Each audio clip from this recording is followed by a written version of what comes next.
Assalamualaikum warahmatullahi wabarakatuh. Perkenalkan kami dari kelompok 11 dengan mata kuliah Bahasa Indonesia. Selamat datang dan selamat menonton video kami.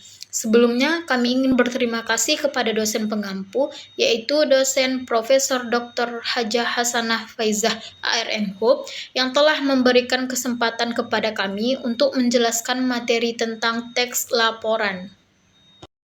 Adapun anggota kelompok 11 yaitu saya sendiri Syifa Azila Putri dengan NIM 2500099 dan teman-teman saya yaitu Syafira Az-Zahra dengan NIM 2500096, Syahid Budin dengan NIM 2500097, Syera Akila dengan NIM 2500098.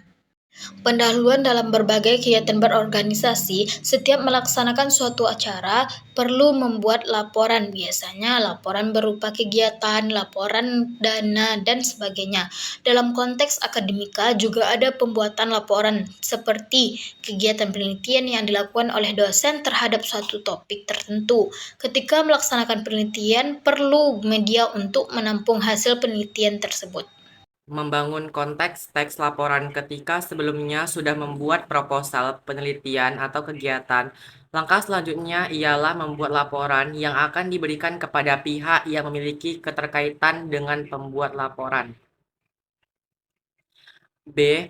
Menelusuri dan menganalisis model teks laporan. Menurut Budi Harso 2007, laporan hasil penelitian dibagi menjadi 3 bagian, yaitu 1. Bagian depan isi laporan. Pada bagian ini membuat penjelasan secara general keterangan tersebut seperti A. Judul bagian depan penelitian, B. Judul bagian dalam, C. Halaman pengesahan yang berfungsi sebagai bukti laporan, D. Abstrak, E. Kata pengantar, F. Daftar isi, G. Daftar lampiran. 2. Bagian inti laporan. Pada bagian ini memaparkan penjelasan dari penelitian. Bagian inti terdiri dari 5 bab pembahasan diantaranya yaitu A. Bab 1 pendahuluan. Pada bagian ini memuat informasi mengenai latar belakang persoalan yang diangkat ke dalam penelitian. Bab ini terbagi lagi menjadi beberapa subbab. Untuk lebih jelasnya diuraikan sebagai berikut. A. Latar belakang, yaitu alasan atau argumen penulis mengapa suatu persoalan tertentu diangkat ke dalam suatu penelitian. B. Rumusan masalah, yaitu unsur yang penting dalam keseluruhan penelitian. C. Tujuan penelitian, yaitu memiliki kemiripan dengan rumusan masalah.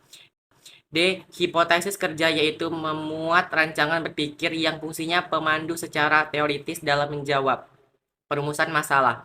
E. Batasan dan jangkauan penelitian, yaitu menyuguhkan penjabaran tentang variabel yang akan diteliti. E. Manfaat penelitian, yaitu manfaat penelitian terbagi menjadi 2, yaitu secara teoritis dan praktis.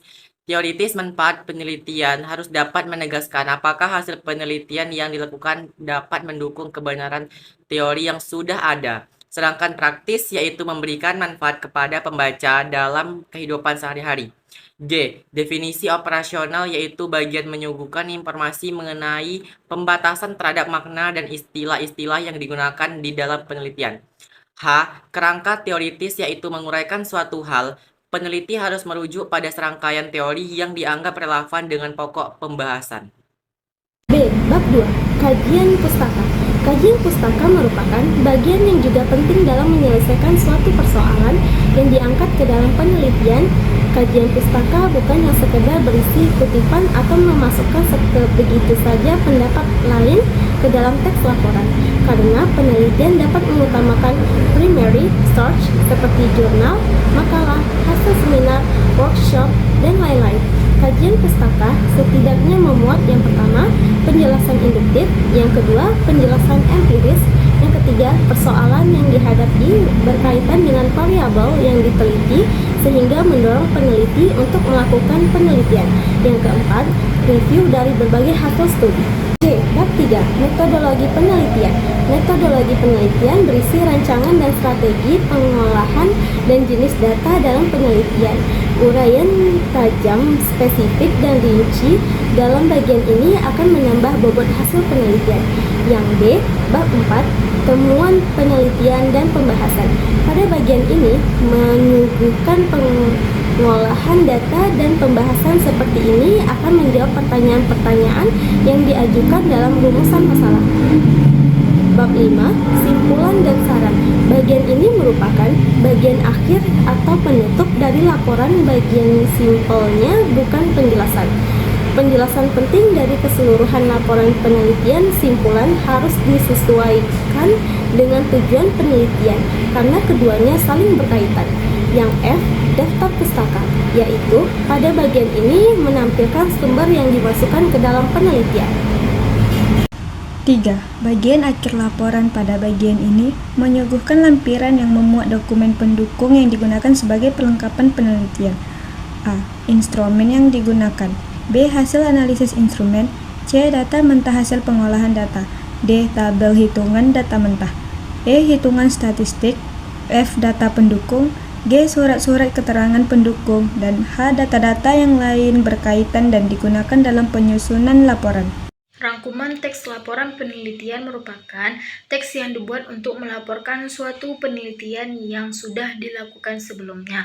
Teks laporan penelitian terjadi 3 bagian, yaitu bagian depan isi, inti, dan bagian akhir laporan. Tiap bagian tersebut memiliki subbagiannya lagi. Sekian presentasi dari kelompok 11. Terima kasih atas segala perhatiannya. Mohon maaf apabila ada kesalahan. Wabillahi taufiq wal hidayah. Wassalamualaikum warahmatullahi wabarakatuh.